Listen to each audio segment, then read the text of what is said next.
एक बार एक गांव में एक किसान अपने दुखों से बहुत दुखी था। किसी ने उसको बताया कि तुम अपने दुखों के समाधान के लिए गौतम बुद्ध की शरण में जाओ, वह तुम्हारे सभी दुखों का समाधान कर देंगे। यह सुनकर वह किसान बुद्ध की शरण में चल पड़ा। वह गौतम बुद्ध के पास पहुंचा और कहा, हे महात्मा, मैं एक किसान हूं और मैं अपनी जीविका चलाने के लिए खेती करता हूं, लेकिन कई बार वर्षा पर्याप्त नहीं होती और मेरी फसल बर्बाद हो जाती है। किसान ने आगे कहा, मैं विवाहित हूं, मेरी पत्नी मेरा ख्याल रखती है और मैं उसे प्रेम करता हूं, लेकिन कभी कभी वह मुझे परेशान करती है, जिससे मुझे लगता है कि मैं उससे उकता गया हूं और मुझे लगता है कि अगर वह मेरे जीवन में नहीं होती तो कितना अच्छा होता। गौतम बुद्ध उस किसान की बात शांतिपूर्वक सुनते रहे। किसान ने आगे कहना जारी रखा और बोला, मेरे बच्चे भी हैं, वह अच्छे हैं, लेकिन कभी कभी वह मेरी बात नहीं मानते और उस समय मुझे बहुत क्रोध आता है। लगता है वह मेरे बच्चे हैं ही नहीं। किसान ऐसी ही बातें बुद्ध से करता गया और उसने अपने सारे दुखों को एक एक करके बताया। गौतम बुद्ध ध्यानपूर्वक उस किसान की समस्याओं को सुनते गए। उन्होंने बीच में एक शब्द भी नहीं कहा।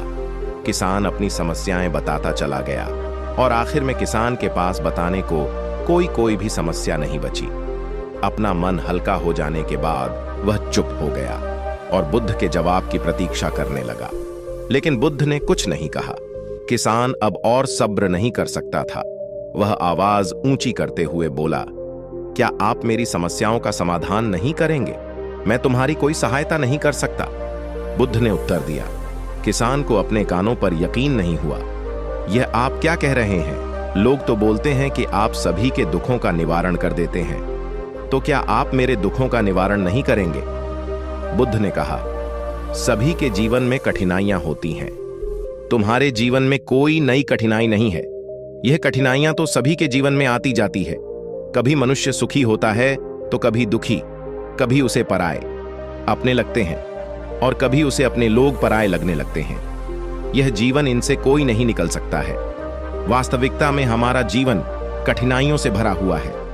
मेरा, तुम्हारा और सभी लोगों का जीवन समस्याओं से ग्रसित है, इसलिए मैं इन समस्याओं का समाधान नहीं कर सकता हूं। यदि तुम किसी एक समस्या का उपाय कर भी लो तो उसके स्थान पर एक नई समस्या खड़ी हो जाएगी। यही जीवन का अटल सत्य है। यह सुनकर किसान क्रोधित हो गया। बोला, सब लोग कहते हैं कि आप महात्मा हैं। मैं यहां एक आस लेकर आया था कि आप मेरी सहायता करेंगे। अगर आप मेरी समस्याओं का समाधान ही नहीं कर सकते तो मेरा यहां आना व्यर्थ हुआ। इसका मतलब सभी लोग झूठ बोलते हैं। मैं बेकार ही आपके पास आया। इतना बोलकर किसान उठकर जाने लगा।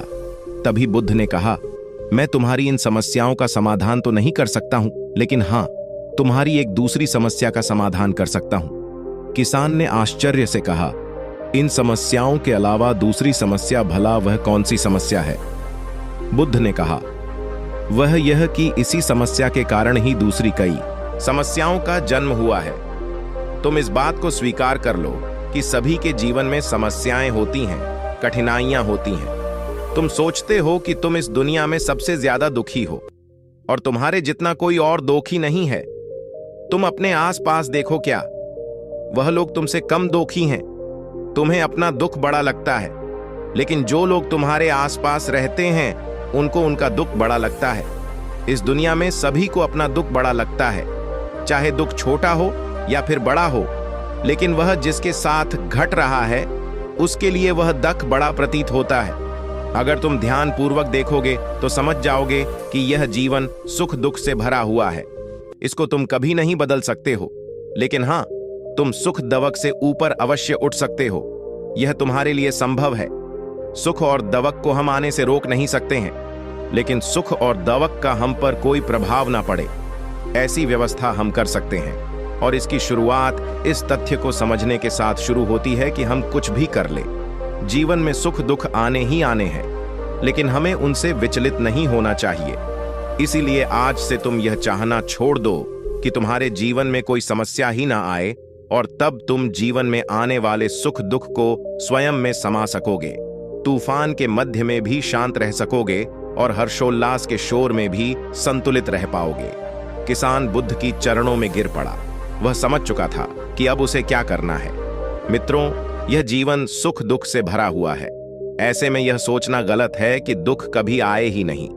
इस कहानी में भगवान बुद्ध द्वारा कही गई बातें हमें दुख से घबराने या सुख में अत्यंत उत्साहित होने की जगह एक संतुलित जीवन जीने का संदेश देती है।